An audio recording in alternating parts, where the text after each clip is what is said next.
Anton Rojas alongside Coach Jericho Diniera, and we also have Glycel Galpo reporting at courtside. Ang ganda rin ng composition ng lineup ni Coach Chico.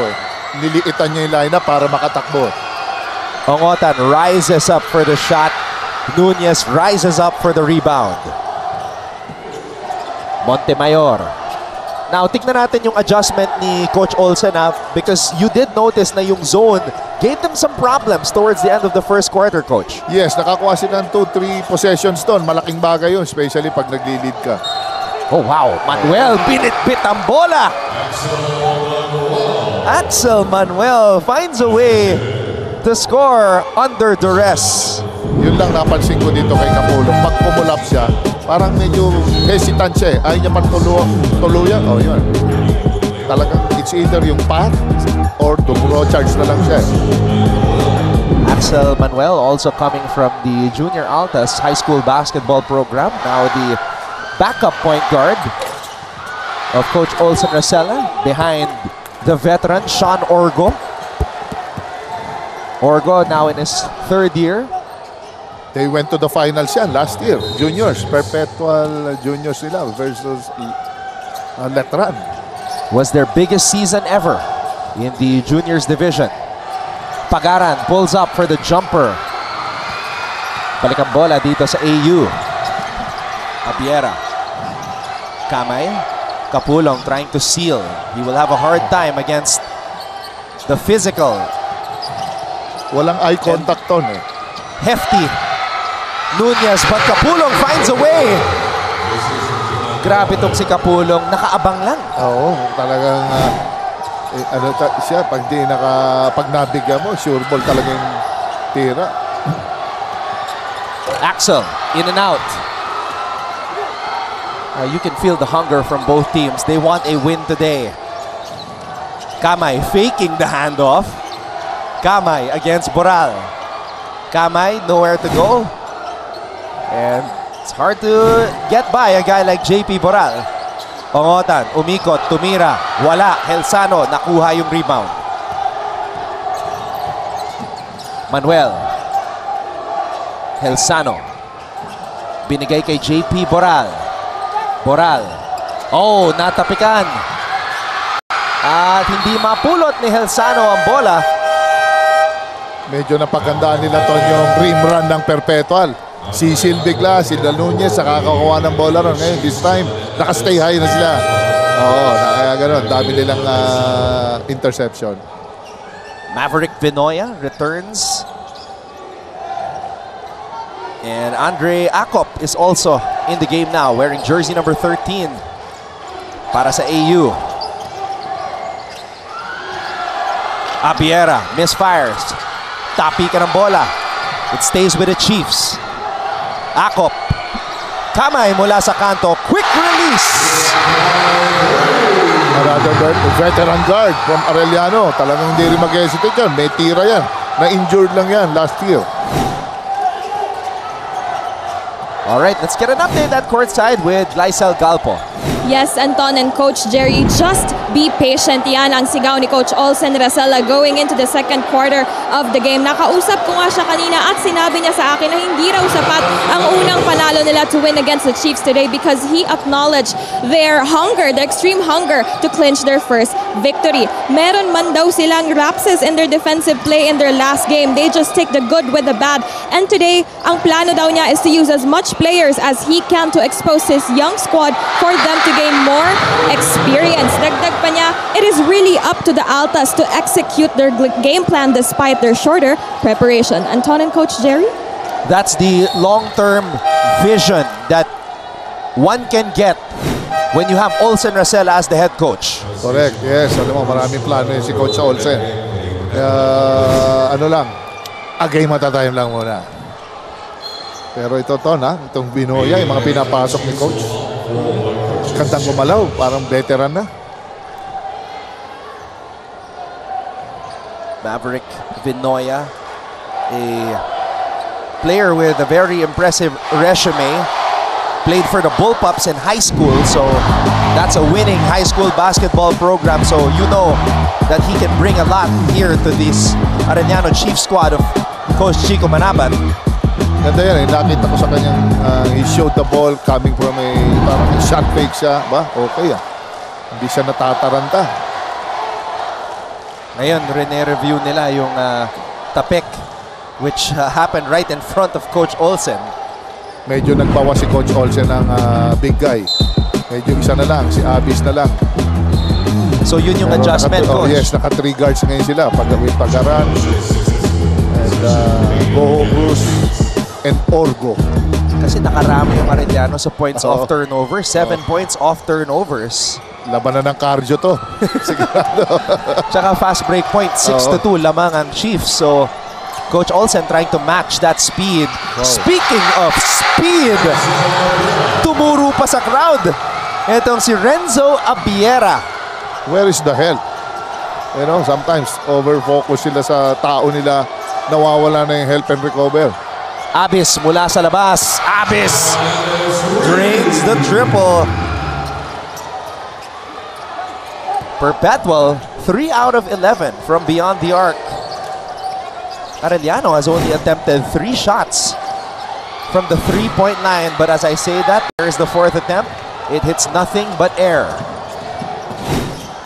Pagaran, binigay kay Abis. Abis, oh! Backdoor, Orgo! Bumitin pa sa ere. Napaganda pa, Coach. Oo, in-anticipate niya masyadong contact. Buti na lang, may big guy ka ron. Nandun sa loob yung si Pizarro. Iba na malaki. Ito yung tira kanina ni Renzo Abiera, sabay turo sa crowd. And here's that shot by John Abis. And then the back door of Orgo, bumitin sa ere. No problem, because the big man, Pizarro, was there for the putback. He will shoot one when we come back. This is our league. This is our moment. Almost a steal. Actually, he completes the steal. Paeng Are, bumitin sa ere. Paeng Are. Wow! And one. May deflection dito mula kay Are. Kondisyon na habol. Buhat bantay. Hang time, ang tagal sa ere. Hinintay mo nang bumaba. And may kasama pa. 26-25. That is our tally as of the moment. Perpetua leads Arellano, and we have Pizarro getting ready to shoot the bonus. Perp squad. And a Randy Alcantara sighting. Oo, nag-i-scout. Coach Randy. Coach Randy and his Mapua Cardinals picking up their first win of the season. And it was a close game against EAC, Coach. Yes, alam mo naman si Coach Randy. Laging laging on the lookout para sa mga potential players. Pizarro also coming from Letran in high school. Oh, and he almost grabs his own miss. Para nagtututuan, naka-zone press ngayon si Perpetual.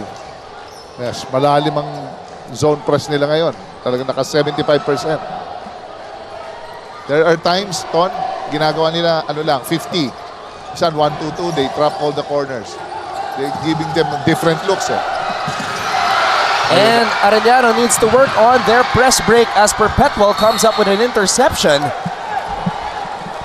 And yun yung dinedemonstrate ngayon ni Coach Chico Manabat, who's very animated in front of his bench. Sinasabi niya kay Miller, dribble mo, wag mo ipasa. Dre Miller, of course, is the son of Willie, the Thriller Miller. And he comes up with a steal. Here comes Dre. Dre gets it back. Let's see if he's got some Willie Miller in him. Yeah, anytime you see a second generation son of a legend player, the anticipation and excitement is there, and there's his daddy, Willie Miller. Nakakasama natin yung daddy niyan. Nako, ayan na. Dre, aatake. Well, yung tapang ni Willie Miller, that's there for sure.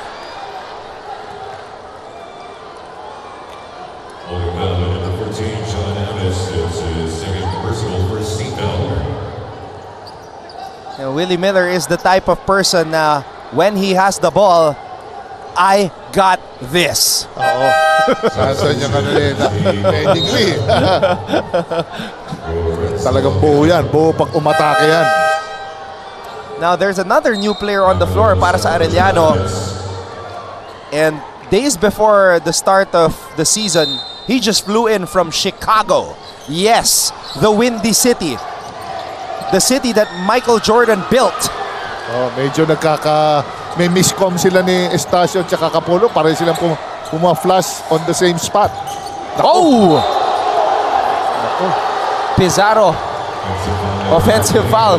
You know, it's not easy to knock down a guy like JL Capulong. Bumangga sa tangke. Nakangiti si JL eh. Tangke tsaka truck nagbanggaan. Para sabi ni JL, okay. I'll get you next time. Hindi ka pwede hindi nagwe-weights dito. Yup, the NCAA is a big man's league.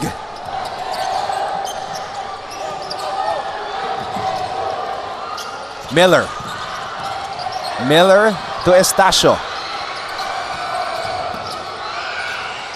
Akop, Capulong. A pull-up jumper from JL Capulong. We rarely see that. Pull up off the dribble. Yan, pwede nang gawin ni JR Capulong yan dahil meron na siyang isang rebounder like Estacio. Goho Cruz. Orgo. Steady from the corner. Perpetual is going to be dangerous if Orgo can be reliable from beyond the arc. Pasti Valencia lays it up and in. Very shifty to si Valencia. Orgo.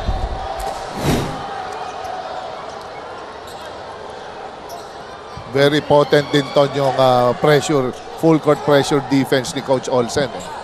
Talagang nakita mo siya, very animated. Talagang lagi niya dinidiin yung players. Helsano.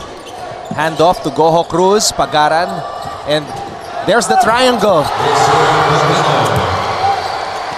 That's just reading the defense and moving to the most optimal position to score. And that's exactly what Pagaran did, and a great read as well by Nunez to bounce past that ball to him.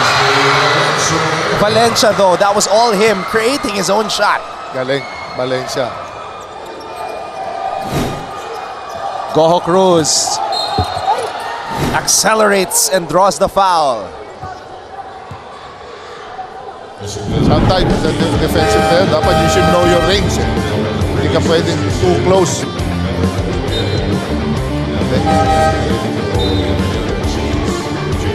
Ayan o, finake ni Chris yung galaw niya eh. Akala ng defender niya pupunta siya sa kaliwa. Biglang kumat sa kanan. Ito naman si Valencia, just a good D, better O situation.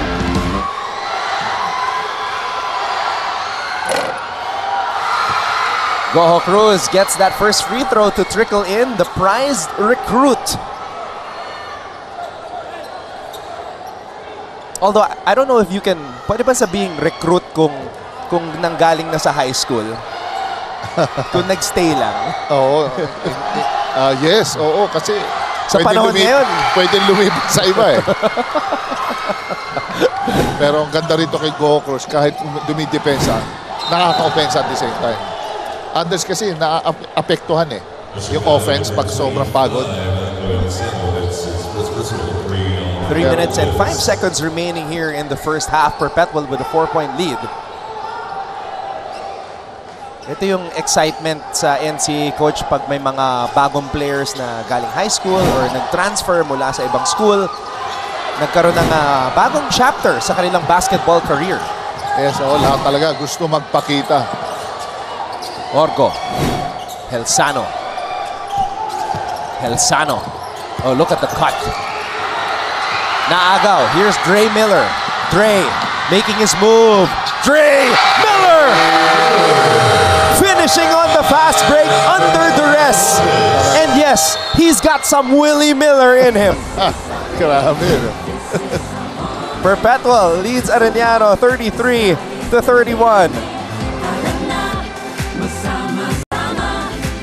For pressure, which kilalang kilala talaga tong team na to dyan sa ganyang depensa. Brian Sahonia, his first shot as a Sunbetter Red Lion in the NCAA. The best shooting three-point team in the NCAA. Sahonia, baseline drive. Sahonia, short. Sahonia! Wow!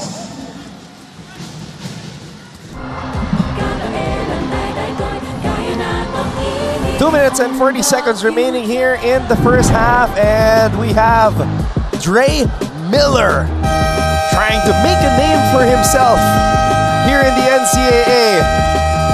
Coach, nakakasama mo madalas si Willie Miller. What can you say about his son, Dre? Nako, parang walang pinagkaiba. Makita mo yung bumlak, ha? Si Boral. Hindi na-intimidate. Ha? Talaga sabi niya, anak, huwag kang ma-intimidate. Diretso mo. Ayan, bringing out a little smile, Willie Miller. Oh, Boss Anton Tamayo is here. Ayan. Boss Anton. Pino-workout talaga ni Thriller Miller yung anak niya. Lagi yan sa mga ball skills. Hindi magkukulang si Willie Boy sa anak niya. Sa mga skills training. Orgo. Naka 1-3-1 sila ngayon, Ton. And let's see how Perpetual will play this. Boral to Orgo. Solid lineup on the floor right now. Pass, and Orgo says, let's set things up. Bigyan depensa. Basketball. Stops.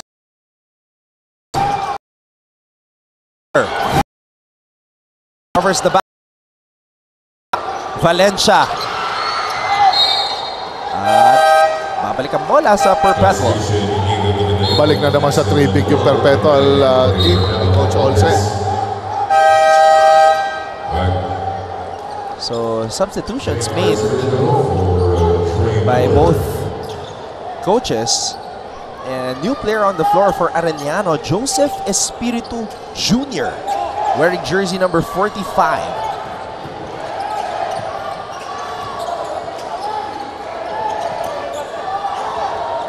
Manuel to Montemayor. Montemayor, Helsano. You can see the confidence is so much higher as compared to what he had in season 99, Coach. Ready to shoot si Angelo. Yes, kompleto itong Helsano. Tumitira short corner, 3-points corner, lahat tinitirahan ni Helsano. And you'd love to see it, Coach, na nagbago na yung kumpiyansa ng mga player na to. Catch and shoot, very accurate. You can tell from the way he's pulling up the shooting form, the balance, much improved. Ton, knowing Coach Olsen, pag sinet up ka talaga niya, sinet up ka ng play, binigyan ka ng play, sinet up ka ng guard, all you will do is just to take it. Huwag ka na mag-create out of a creation. Sayang yung assist, sayang yung effort para i-set up ka eh. Oh, Helsano with the rejection, working on both ends of the floor. Talagang kita mo napaka-detailed ni Coach Olsen, pati plays, dinidikta niya. Sometimes, alam mo, confused na rin yung mga players eh. And that will do it. Perpetual gets the stop. Coach Olsen Rasela, his imprint is clearly on his new squad as the Almas lead the Chiefs 37-33 at the half. You're watching NCAA Season 100 Siglo Uno, inspiring legacies. We own the